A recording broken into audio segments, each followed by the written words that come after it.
ដីរំលោភច្រាំងទន្លេសាងសង់សំណង់រឹងដោយសង្ស័យថាមិនមានច្បាប់អនុញ្ញាតនៅស្រុកសាច់កណ្ដាលខេត្តកណ្ដាលសូមមន្ត្រីពាក់ព័ន្ធមេត្តាចុះត្រួតពិនិត្យ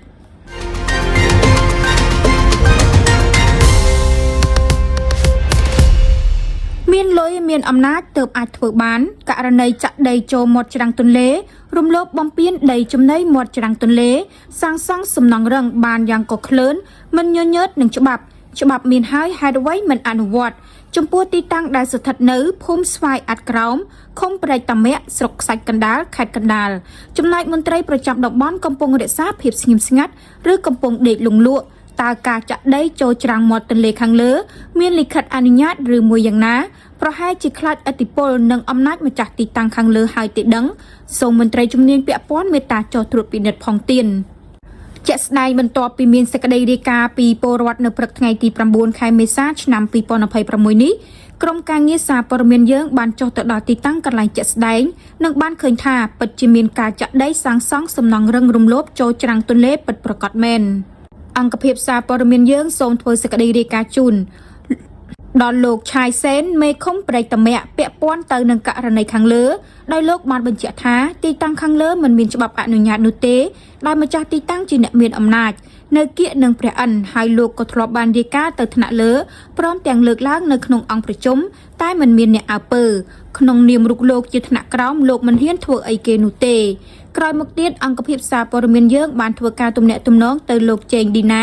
អភិបាលស្រុកសាច់កណ្ដាលដើម្បីរាយការណ៍បន្ថែមនិងសុំការបំភ្លឺពាក់ព័ន្ធទៅនឹងទីតាំងខាងលើដោយខលតាមរយៈលេខទូរស័ព្ទចំនួន3ដងចូលតែមិនមានអ្នកទទួលជាបន្តមកទៀតដោយខលមិនមានអ្នកទទួលអង្គភាពយើងក៏បានធ្វើការទំនាក់ទំនងតាមរយៈប្រព័ន្ធ Telegram ដោយរូបលោកបានចូលមើលថែមទាំងបានឆ្លើយតបថាសូមអរគុណបងខ្ញុំនឹងត្រួតពិនិត្យមើលបងបន្ទាប់មកទៀតអង្គភាពសារព័ត៌មានយើងបានទំនាក់ទំនងតាមរយៈ Telegram ទៅកាន់លោកប្រាក់លក្ខប្រធានមន្ទីរធនធានទឹកនិងអូតូនិយមនៅក្នុងខេត្តកណ្ដាលដើម្បីសុំការបំភ្លឺក្នុងករណីខាងលើថាតើមានសុំច្បាប់សាងសង់សំណង់រឹងរំលោភច្រាំងទន្លេដែរឬយ៉ាងណាដោយលោកបានចូលមើលតែមិនមានការឆ្លើយតបត្រឡប់មកវិញនោះទេយោងតាមរូបភាពនិងវីដេអូដែលសារព័ត៌មានយើងបានចុះទៅថតរូបបាននិងសូមធ្វើសេចក្តីរាយការណ៍បឋមជូនថ្នាក់ដឹកនាំគ្រប់ជាន់ថ្នាក់ជ្រាបជាព័ត៌មានតើការចាក់ដីរំលោភចូលមាត់ច្រាំងទន្លេខាងលើរឹងជាងការអនុវត្តច្បាប់ឬមួយអនុក្រឹត្យខ្លាំងជាង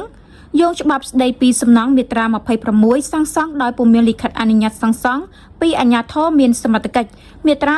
38សាងសង់ដោយពុំមានលិខិតអនុញ្ញាតបើការដ្ឋានសាងសង់ពីអាជ្ញាធរមានសមត្ថកិច្ចយោងអនុក្រឹត្យលេខ98 អនក្របកចុះថ្ងៃទី24ខែកក្កដាឆ្នាំ2015ស្តីពីការគ្រប់គ្រងអាងទន្លេមាត្រា8ដោយបានសាងសង់រំលោភលើដីចំណីមាត់ច្រាំងទន្លេយកអនុក្រឹត្យលេខ224 អនក្របកចុះថ្ងៃទី30ខែធ្នូឆ្នាំ2020ស្តីពីលិខិតអនុញ្ញាតសាងសង់មាត្រា8សាងសង់ដោយពុំមានលិខិតអនុញ្ញាតសាងសង់ពីអាជ្ញាធរមានសមត្ថកិច្ចមាត្រា37សាងសង់ដោយពុំមានលិខិតអនុញ្ញាតបើការដ្ឋានសាងសង់ពីអាជ្ញាធរមានសមត្ថកិច្ចយោងអនុក្រឹត្យលេខ